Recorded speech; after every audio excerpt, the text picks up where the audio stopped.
आपको सबको नमस्कार। कैसे हैं आप सब लोग? मुझे भी कोरोना हो गया था और लगभग 7-8 दिन मैं होम आइसोलेशन में रहा। आप सबकी खूब दुआएं मिली, आपका खूब आशीर्वाद मिला, आपकी सबकी शुभकामनाएं आ रही थी, उसके लिए आप सबका बहुत बहुत शुक्रिया, तहे दिल से शुक्रिया। मुझे लगभग 2 दिन बुखार रहा, उसके बाद मैं ठीक था लगातार, लेकिन जो कोविड के प्रोटोकॉल हैं उसके हिसाब से मैं 7-8 दिन होम आइसोलेशन में रहा। अब मैं वापस आप सबकी सेवा में हाज़िर हूँ। आप सब लोगों की शुभकामनाओं के लिए बहुत बहुत शुक्रिया।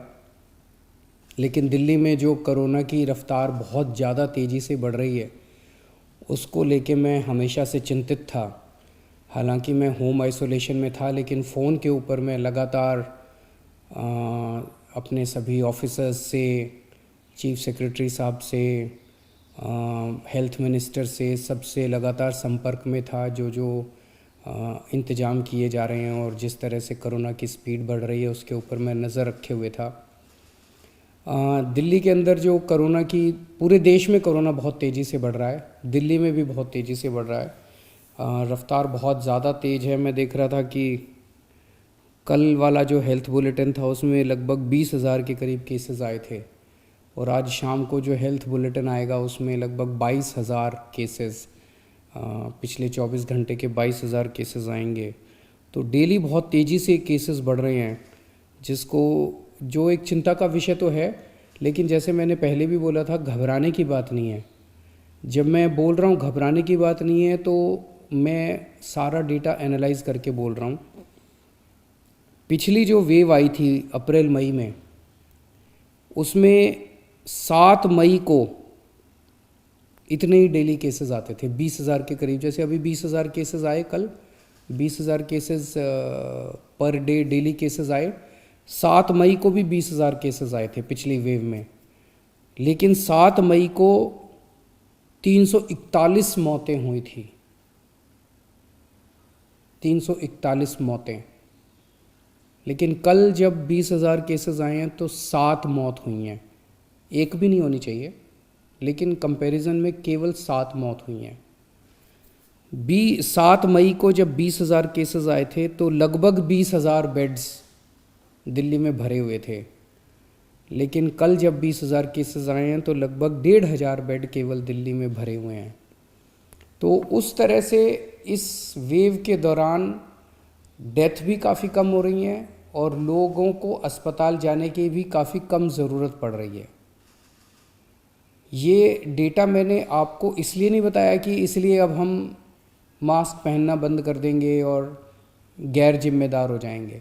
ये डेटा मैंने आपको इसलिए बताया कि पैनिक करने की कोई ज़रूरत नहीं है, घबराने की कोई ज़रूरत नहीं है, डरने की कोई ज़रूरत नहीं है, लेकिन जिम्मेदारी के साथ काम लेने की ज़रूरत है। जो मैं बार बार बोल रहा हूँ कि मास्क पहनना सबसे ज़रूरी है। मास्क पहनना सबसे ज़रूरी है। कई लोग मेरे से प्रश्न पूछ रहे हैं, लॉकडाउन लगेगा? हम लॉकडाउन नहीं लगाना चाहते। लॉकडाउन नहीं लगेगा अगर आप मास्क पहनोगे तो। मास्क पहन के घर से बाहर निकलो, मास्क पहन के चारों तरफ घूमो। अगर ज़रूरत ना पड़े तो घर से बाहर ना ही निकलो, अभी थोड़े दिन कोई ज़रूरी नहीं है, लेकिन मास्क पहनना बहुत ज़रूरी है। सोशल डिस्टेंसिंग बहुत ज़रूरी है।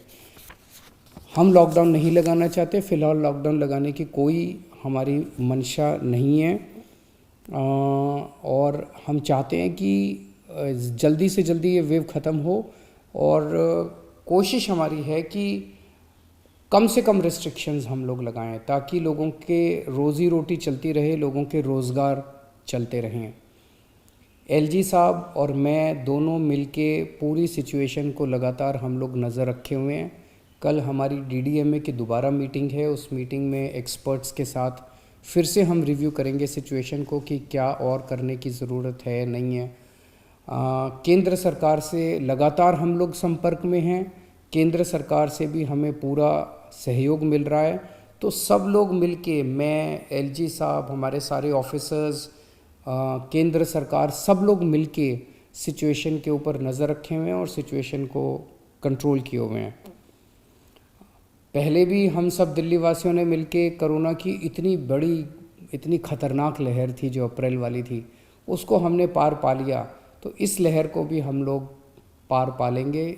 चिंता करने की ज़रूरत नहीं है, लेकिन जिम्मेदारी के साथ काम करने की ज़रूरत है। और जिन जिन लोगों ने वैक्सीन नहीं लगवाया, प्लीज़ जाके वैक्सीन ज़रूर लगवा लीजिए।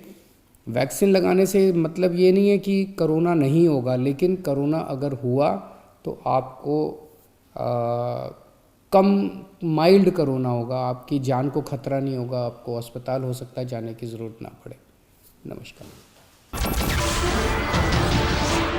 नमस्कार, मैं हूं मानक गुप्ता। अगर आपको हमारा ये वीडियो पसंद आया हो तो इसे लाइक और शेयर जरूर करें, और हाँ, हमें सब्सक्राइब और फॉलो करना ना भूलें, ताकि आप देश और दुनिया की कोई खबर मिस ना करें। तो जुड़े रहिए हमारे साथ और देखते रहिए न्यूज़ 24।